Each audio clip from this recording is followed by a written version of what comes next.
Hello and welcome back to another one of my FPL videos. I am the FPL trainer, and in this video we're going to be looking at some transfer plans ahead of game week 13. And I'm not going to lie, I found it pretty difficult really on what players I think would be good to bring in ahead of this game week, because I think the teams like with the best fixtures are the likes of Burnley. I don't fancy bringing any of them in.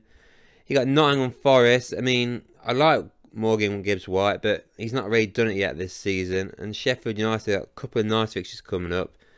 But the only player you could really look at going for there is Archer. I don't really want to bring him in if I'm being honest. And yes, there is West Ham, but I've mentioned West Ham in the last few game weeks, so I fancy looking at some different players from different teams ahead of this game week. Now, obviously, plenty of time to decide because we've got the boring international break going on right now. Honestly, I hate the international break. It's just one big fat bore. So England, for example, got Malta on Friday. That's like Man City going against like a 10th tier team in England. It's not worth watching. But anyways, before we go through what transfers I'm going to be looking at, well, what I recommend we should look at ahead of game week 13, I'm going to decide, or I've decided anyway, to do something a little bit different and actually look back on the previous week and see what I recommended and see if it worked out or not. So the first transfer I recommended was taking out Dan Burn for Harry Maguire. Now obviously Dan Burn's out for a long-term injury, so that makes sense. And the replacement for Harry Maguire, I said, would be just a 2-week punt, because Man United are they're bad, alright? There's nothing else to say other than they're bad. But the next 2 game weeks was obviously Luton and Everton, and I felt like they could at least keep a clean sheet in both those games, which they did in the Luton game. So, although I expected it to be a 3-4-0 win, it was just a cagey 1-0 win. Nevertheless, Harry Maguire kept his clean sheet, and he come away with 6 points. So you would have got 6 extra points if you made that transfer, so at least we got 1 right. The next one was taken out in Mbeumo. Now, he was in hot form before this game week, and I did say Liverpool and Arsenal next 2 games, it's not worth keeping him if I'm being honest. Whereas Eze just came back from injury, played 30 minutes in game week 11, got an assist, and I said get on him now because he's got some decent fixtures coming up, and I think he could do really well.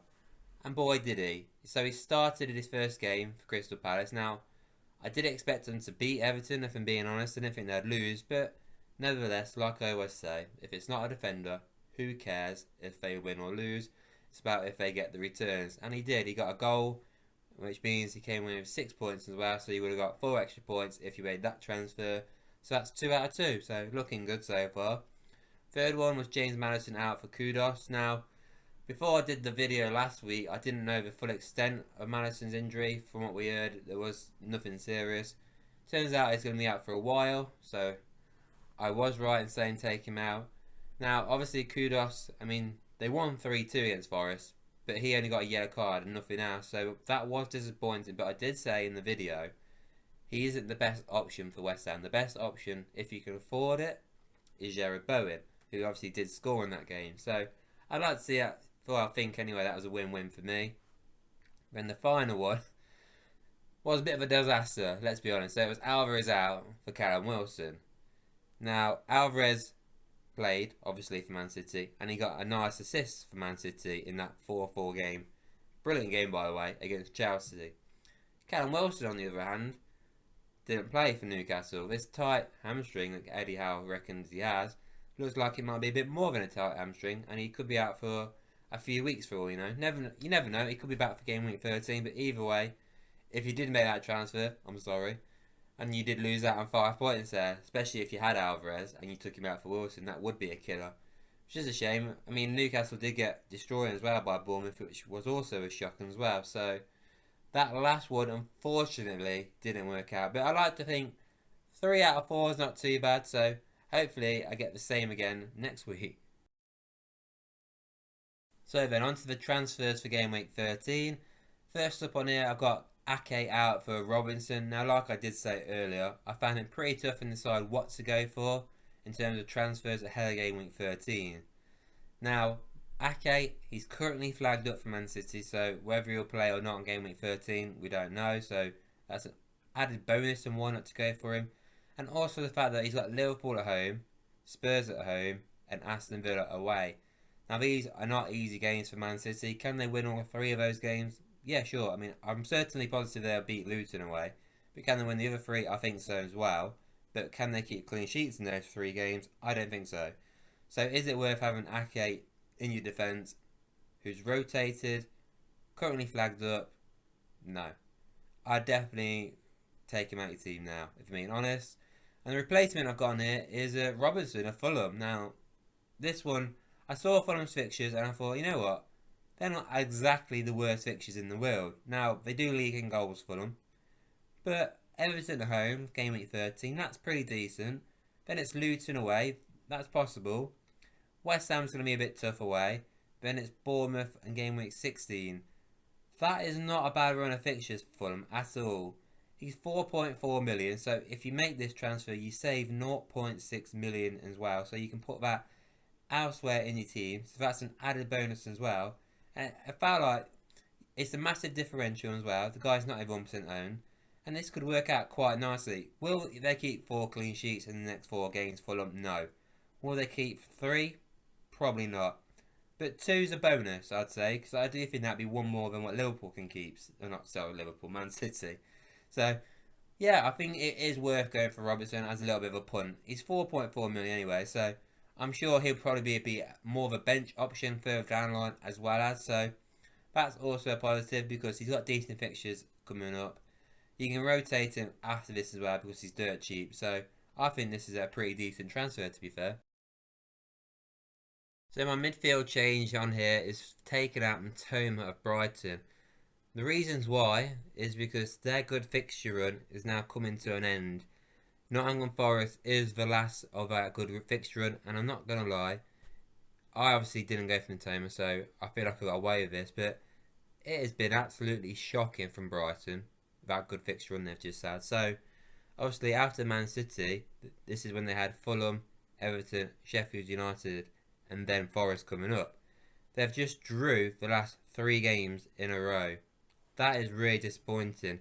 In all those 3 games, Matoma's only got 1 assist.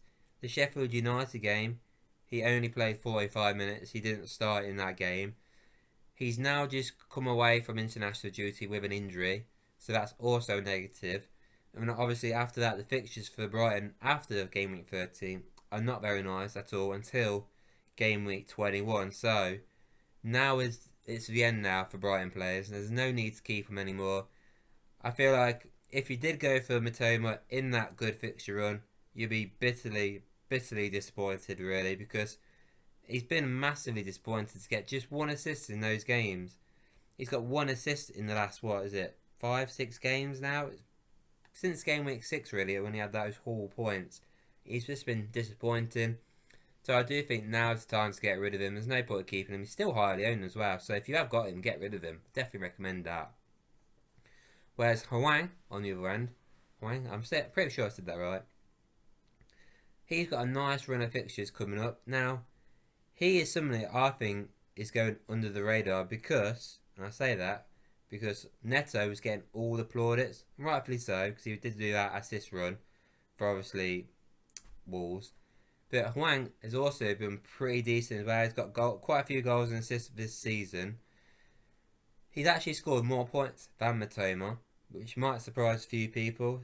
That goes to show you how good he has been this season so far. So he scored 6 goals and he's got 2 assists out of 9 starters as well. He's only 5.5 million. Now his fixtures coming up, they're a lot better for the next 4 game weeks than Brighton's. So Fulham away is nice. It's probably better, I'd say, than Forest away. Arsenal is obviously going to be difficult. So for 5.5 million, he probably will be on your bench that week.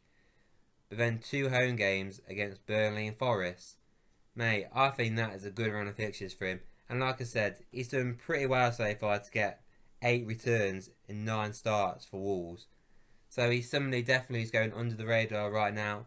And I do think I myself actually own Douglas Luiz of Aston Villa right now. And he is somebody I could easily replace with Hwang. Because I do think it'll work out quite nicely. So that's something for me to think about. But for sure, I've got Matoma on here because he's highly owned. He's been disappointing. He's injured at the minute. And he's got tough fixtures coming up. So this transfer just makes sense. So then for the striker change in here, it's Højlund out. Now, if you've got him, get rid of him probably. I'd recommend strongly, for being honest. He went off injured in the last game for Man United. Man United are just terrible, terrible to watch. Yeah, if you want to keep him for 13 if he's fit, then yeah, I get that. But then after that, just get rid of him. I myself wanted him at one point in the season, but I mean, I don't think he's actually scored in the Premier League yet either. That's how bad it's been.